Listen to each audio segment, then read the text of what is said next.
Peter starts work at a salary of $16,000 per annum or per year. He receives annual increases of $850, and he works for the firm for 12 years. This means that his first term, when he starts, is $16,000. The common difference is it increases by $850, and if he works for the 12th year, then the number of terms is 12. We calculate how much he made on his first year, second year, third year, whatever it happens to be. This means that the 12th term is going to equal how much you made in his first year plus 12 minus 1 times 850. In his 12th year, his salary was $25,350.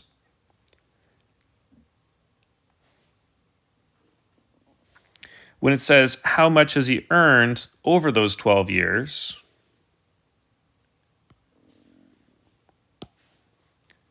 then we know the number of terms, we know the common difference, we know the first term, and we know the value of the last term, which means that either of my forms of the series formula will work. But because I know the value of the first and last term, I'm going to say that the sum of the first 12 years is going to be 12 times 16,000 plus 25,350, all divided by 2. And this is going to tell me that in the 12 years that he's worked there, he made $248,100. Now, if I'd used the other form of the formula, n times 2 times t1 plus n minus 1 times d, it would do the same thing, but all that's doing is solving for what the last term is in the formula, and we already did that in the previous case.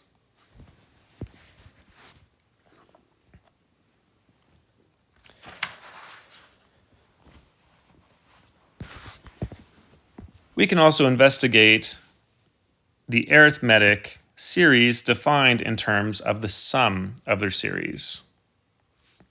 So it says, find the first 4 terms of the series defined by if the sum is 2n squared minus n. If that's true, then if it's 2n squared minus n, then in the first year it would be 2 times 1 squared minus 1. The sum of the first term is just 1. We also know that if we're just taking the sum of the first term, it's only one term, which means that the sum of the first term and the value of the first term have to be the same number. And the first term is just going to equal 1. When I take the sum of the first 2 terms, I'm going to replace n with 2. I solve it and I get 6. So when I add the first 2 terms together, it's going to equal 6. Well, the sum of the first 2 terms would just be what the sum of the first term is plus the second term. The only difference between the sum of the first 2 terms and the sum of just the first term is going to be the addition of that second term, which means that the value of the first term has to be, the second term has to be the difference between the 2 sums, because that's the only thing that changed, was I added 1 more. If I take 6 minus 1, the value of the second term has to be 5, which makes sense. The sum of 1 and 5 does equal 6. I can keep this pattern going. If the sum of the first 3 would be 2 times 3 squared minus 3, that's going to give me 15. Which means that the sum of the first 3 would be the sum of the first 2 terms plus term 3. Well, term 3 would have to be, if I rearrange this, the sum of the first 3 terms minus the sum of the first 2 terms, because the only difference between the sum of the first 3 and the sum of the first 2 is I added that third term. Or 15 minus 6, which is going to make 9. Now, because we know that this is arithmetic, I should have a common difference going from term to term to term. I went up by 4, I went up by 4. So if the same pattern follows, my last number should be 13. Well, we can verify this. If I take 2 times 4 squared minus 4, then 2 times 4 squared minus 4 is going to equal 28.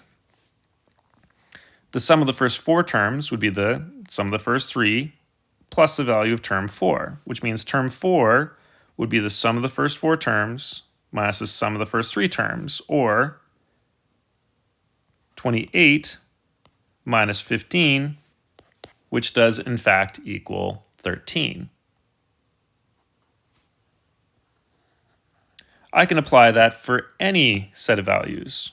What is term 10 in terms of S? Well, term 10 would be the same as the sum of the first 10 minus the sum of the first 9.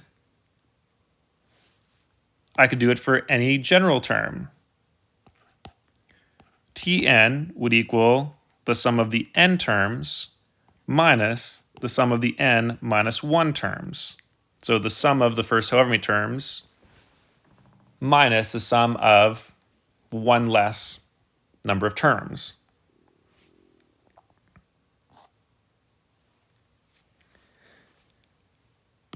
So when Corey was asked to find Tn if Sn was equal to 2n squared minus n,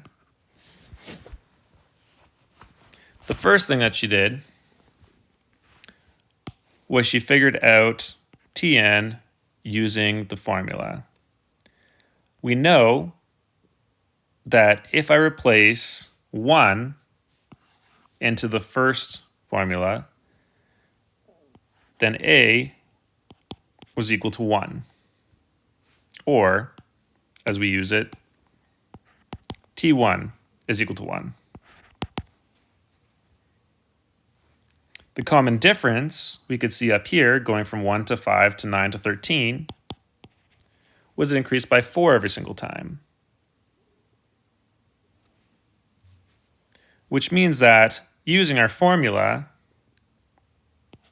Tn would equal 1 plus n minus 1 times 4.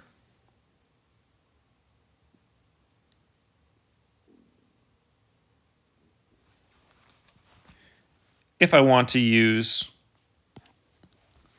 this based on the formula here,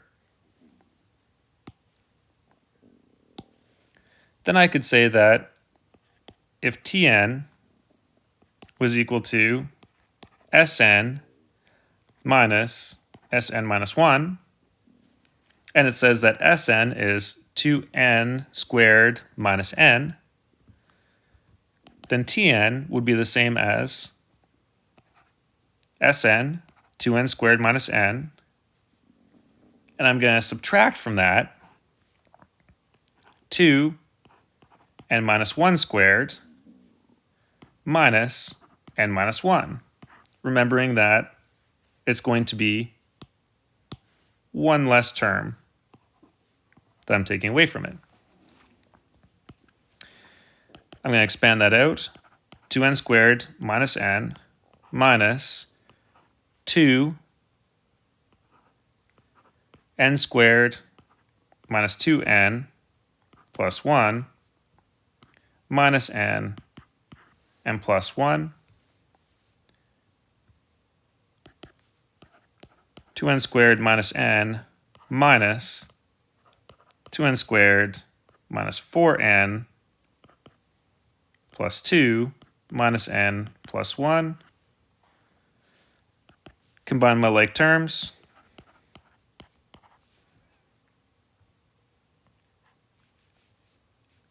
when I expand this out, n squared plus 4n minus 2 plus n minus 1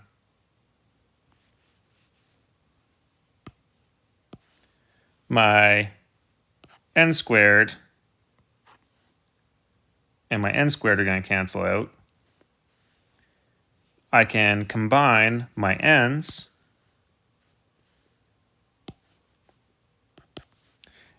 and I have negative n and positive n will cancel out, so I'm left with 4 n's, and negative 2 and negative 1, I'm left with negative 3.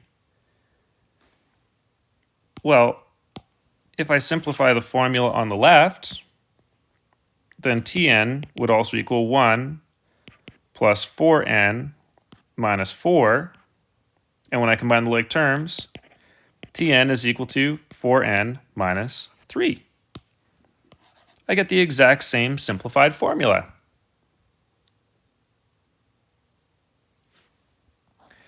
So we can say that Tn is equal to the sum of the n terms minus the sum of the n minus 1 terms, where n has to be greater than or equal to 2, because this formula only works if I have more than 2 terms, or if I'm past term 2. I can't take term 1 away from term 0. That doesn't work. And as always, my n has to be a natural number. Let's apply this to a last question. For a certain arithmetic series, if the sum of n terms is equal to 1 over 2n times 11 minus n, determine the first 4 terms of the sequence.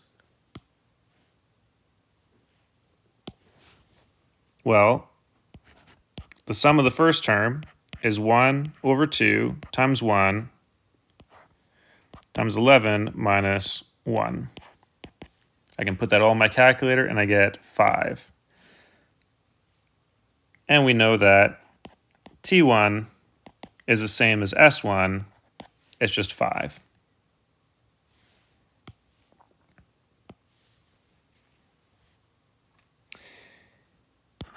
The sum of the first 2 is 1 over 2 times 2 times 11 minus 2, which gives me 9. We know that term 2 is equal to the sum of the first 2 minus the sum of the first term, or 9 minus 5, which is equal to 4.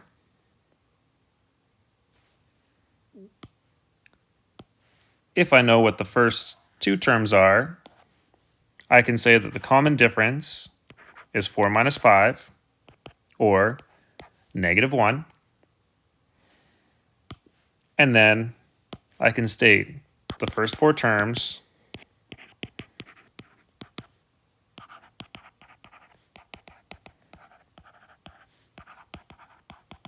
are 5, if it goes down by 1 each time, 4, 3, and 2. And there's my solution. All right, go ahead, get some practice.